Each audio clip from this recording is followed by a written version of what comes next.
Finally हो गया अनंत अंबानी का शादी। इस शादी में लालू प्रसाद यादव का हम जलवा दिखलाएंगे और अखिलेश यादव का लाल टोपी हटना दिखलाएंगे और हमारे चिराग पासवान यादव का एंट्री दिखलाएंगे और पावर स्टार पवन सिंह का आप लोग का जलवा। आप लोग सबसे पहले बात करते हैं रवि किशन के बारे में। भोजपुरी फिल्म इंडस्ट्री में एक रवि किशन ऐसा है कि अनंत अंबानी के शादी में हो गए और आदर्श स्वरूप उनको वहाँ पर वेलकम किया गया और फोटो वहाँ पर खिंचाई। उसके बाद वो चले गए। लालू प्रसाद यादव पहुँचे वहाँ पर अनंत अंबानी के शादी में। जब गेट पर पहुँचे वहाँ पर अनीता अंबानी वेलकम करने वहाँ पर आई लालू प्रसाद यादव को। और लालू प्रसाद यादव के साथ लालू प्रसाद, उनके पत्नी राबड़ी देवी, उनका लड़का तेज प्रताप तेजस्वी और 4 ठो उनका बेटी और दामाद और बच्चा, मतलब पूरा एकदम परिवार ही लालू प्रसाद यादव का गया था अनंत अंबानी। चिराग पासवान का भी वहाँ अनंत अंबानी के साथ में बहुत तगड़ा तरीका से उनका वेलकम हुआ, नीता अंबानी और मुकेश अंबानी के। तो चलिए आगे बढ़ते हैं, बात करते हैं पावर स्टार पवन सिंह के बारे में कि पावर स्टार पवन सिंह अनंत अंबानी की शादी में क्या क्या किया, आप लोग वहीं जाने के लिए बेताब हो रहे हैं। तो पहला पावर स्टार पवन सिंह के लिए एक लग्जरी सा रूम यानी होटल बुक किया गया था कि पावर स्टार पवन सिंह आएंगे, उसमें ठहरेंगे और पावर स्टार पवन सिंह का नाम का एक वहाँ पर बैनर था कि पावर स्टार पवन सिंह यहाँ पर आएंगे,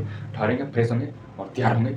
ये और तैयार होंगे तो देखिए इनका photo power star Pawan Singh. तैयार हो जाने के बाद power star Pawan Singh lollipop गाने पर गर्दन मचाने के लिए जा रहे हैं। अब स्टेज पर ये रहा तस्वीर।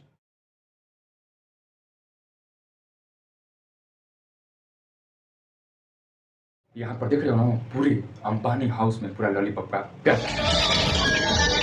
भाई साहब अखिलेश यादव का तो हमेशा आप देखे होंगे टोपी, लाल टोपी पहनकर अखिलेश यादव घूमते थे। लेकिन अनंत अंबानी के शादी में अखिलेश यादव हाँ बिना टोपी के दिखाई दिए और लालू प्रसाद यादव चेयर पर घूमते थे। अंबानी की शादी चेयर छोड़कर उठ कर चलने लगे। वाह, चलिए मिलते हैं अगले वीडियो में कुछ ऐसा ही अपडेट लेकर।